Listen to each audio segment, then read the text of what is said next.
This is the next one I'm working on. 2003 Freelander 1.8, 3-door. Again, another hot hatch model. I bought it probably a year to 18 months ago with a knackered clutch. It was stuck in gear when I got there to pick it up in the dark and pissing rain. Managed to get it out of gear and up on the trailer. It's been sat here ever since, waiting for a 1.8 turbo engine to come along. I thought that'd be a fun conversion, but alas, none have arrived. So time to get it done. I actually found out when I got it up on the lift and actually had a look at it after it's sitting so long. You can see this arm that actuates with the slave cylinder. This had actually snapped. So it wasn't the clutch, it was the actual clutch arm and mechanism. So I've changed the gearbox the other day. Completely forgot to film it. I'm useless. But yeah, obviously undone the gearbox, undone all the selector rods, split it from the transfer box or IRD box, whatever you want to call it, and yeah, drop the gearbox, put the new one in. Now they're a sealed circuit, the slave cylinder and master cylinder. You can't fit them and bleed them, so I've had to order a new system. This one's the cheapest one I could find at 45 quid, because I ain't going to spend a fortune on this. It's literally going to get on the road and either just be used to hack about or just sold cheap just to get it out of my way. But yeah, also I'll show you that set up in a minute. Also had to get some MTF 94 for the gearbox. I've already stuck a litre in it, so I've got to stick another litre in or thereabouts. That's the fill plug there. You take that out, fill it in there. When it starts dripping out, that's at its good level. So we'll get on with putting another litre or so in, and then I'll show you the clutch slave and master setup. Right, let's see what we've got here.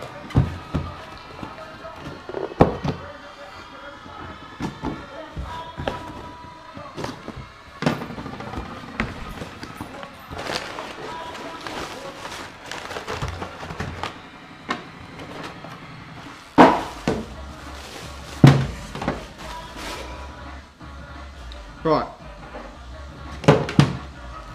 so that's your master cylinder. That goes on the pedal like that through the bulkhead, and obviously the one-piece pipe around to the slave cylinder that goes in the gearbox. Now, obviously these you have to buy them complete because they're not bleedable, so they come as one complete unit. As I say, this one was about, I think it was 45 quid delivered. It's only a cheap Brit part one, but hopefully it will get it running anyway until we decide what we're going to do with the car. So well, hopefully it lasts longer than that, but yeah. So we'll chuck it on and see how we get on. So I don't know how well you can see that, but the master cylinder is clipped to the pedal. So you've just got to prise it off, like so. Nice and simple.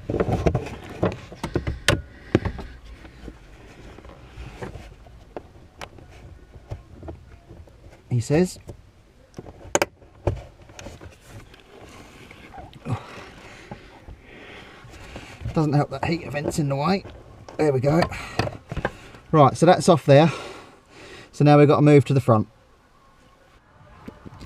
Again, hopefully you can see that. What we've got to do is rotate the cylinder a quarter of a turn. Can't remember which way. That way, like that, quarter of a turn.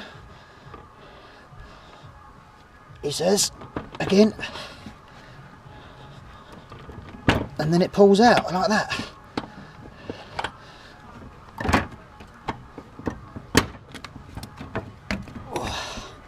Like so.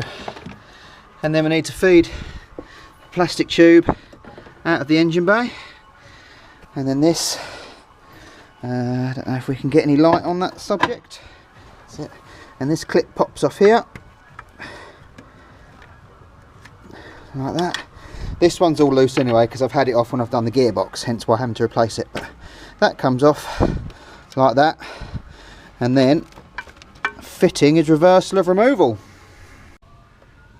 So that's all in. I've run that along, cable around there. There's obviously a cable clip missing there, so I've just cable tied that for now. Runs around there, slots into the arm, over behind the bracket, and then you get this little clip that comes with it, and that clips on there, and that just keeps it in there. Alright, so last thing is just to get this in, push and twist. There we go. So that's in. So now we've got to go and connect it up. Just clip that clip on back on the pedal.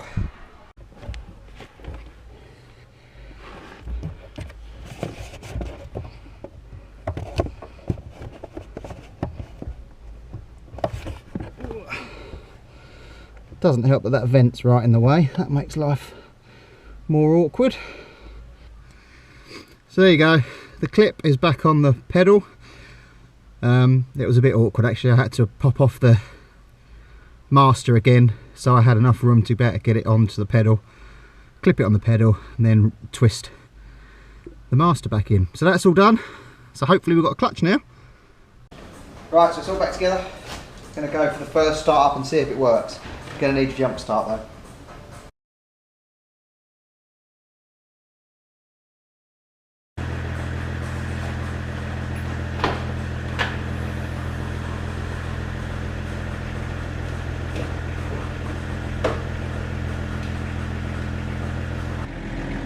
Something else I thought I'd show you that's very handy that I fitted to my P38 is an Anderson connector with power supply straight to the battery. And then I've got my jump leads straight onto a car. Saves keep opening the bonnet, just plug them straight in there. It's also the power supply for the winch on my Brian Jones trailer. Very handy, very easy to do. It saves a lot of hassle.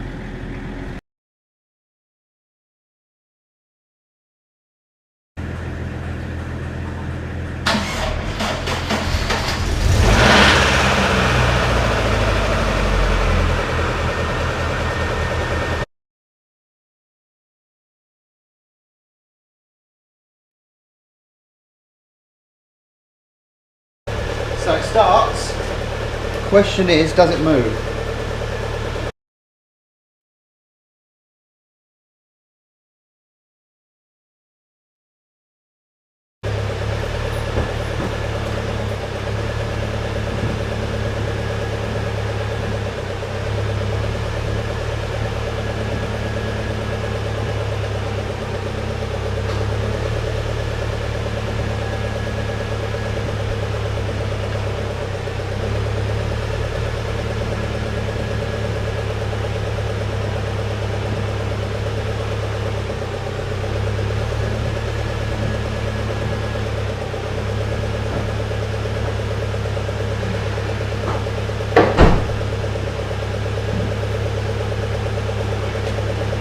No, it don't move, so that's a fail. Okay, so time to get the gearbox out of the Freelander. We've got several bolts all around. See here, here, here, circling the bell housing. Got a couple underneath. Got one there. You've got to undo the gear linkage, both parts there. There's a roll pin underneath this clip. You've got to pop out. That's a 10mm nut bolt. Just undo that. They come off. Pop the drive shaft out. You can either undo the bottom ball joint and pull it out the way, or just undo this big nut and them two and pull the whole arm out the way, and the drive shaft will come out. Obviously drain the gearbox oil first, because otherwise it's going to leak everywhere. And then there's a few on top to undo, and we're away. So I'll get cracking. We're also going to have the battery off, the airbox out, and probably, depending on how much access we've got, pull a couple of coolant hoses, just to make us a bit more access really. So yeah, get on with that. So there's some bolts at the back of the engine where the transfer box stroke IRD unit bolts to the engine and the gearbox. The easiest way, kneel in the engine bay and reach down the back, and they are these ones here, M2, I don't know if you can just about see that. There's one there, one there. There's also one just below that. You've got a reach as well, 15 mils. Well, them two top ones are 15 mils. I think the other one is a 17, but yeah, so I say, the easiest way is to kneel on top of the engine.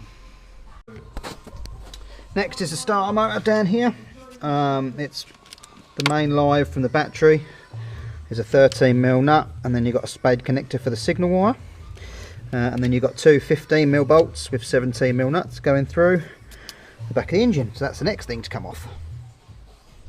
Right, starter motor's off, so you can probably see a big hole. And next is the two 17mm bolts on the top of the bell housing here. And then that's pretty much it at the top. We'll move underneath after this. So next I'm going to do these bolts, that one, that one, that one, them 13s, and then we'll move on to the gear linkage. I want that one. Right, so next is the gear linkage. So you pop this spring clip off.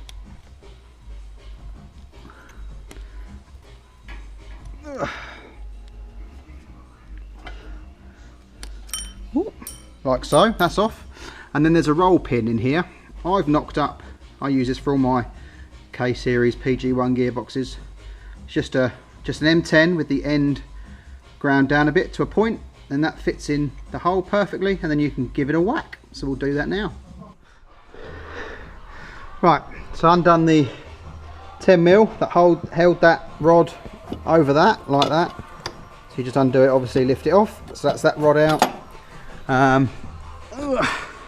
I've knocked the roll pin out of there. Hopefully you can see up there. With my M8 self-made tool, not M10 like I said. So then that obviously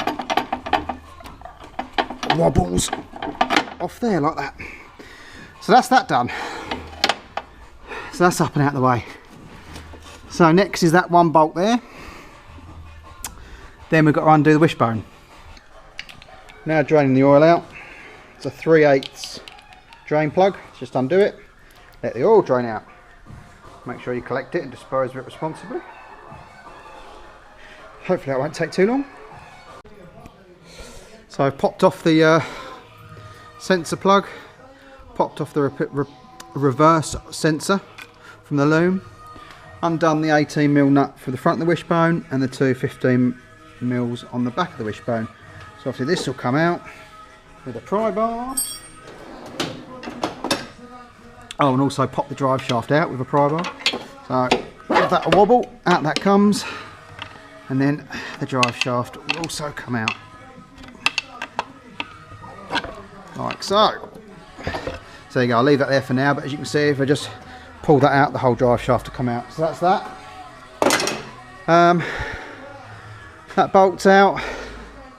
So really, it is now the mount on the inner chassis rail that holds the gearbox on, and then we can pry it apart. So the gearbox is out. Did miss one bolt that I didn't tell you about, which was back here on this boss here, just behind the downpipe, so I missed that. So that's one to do, but yeah. So that's the gearbox off with the transfer box or IRD unit still in place. Got the old clutch off. It doesn't look too bad at all, but it is very stinky. It smells of burning. But yeah, it looks okay, but it obviously doesn't work. So we've just got a brand new one to go on. So we're going to align it, bolt it on, and then get the gearbox back on.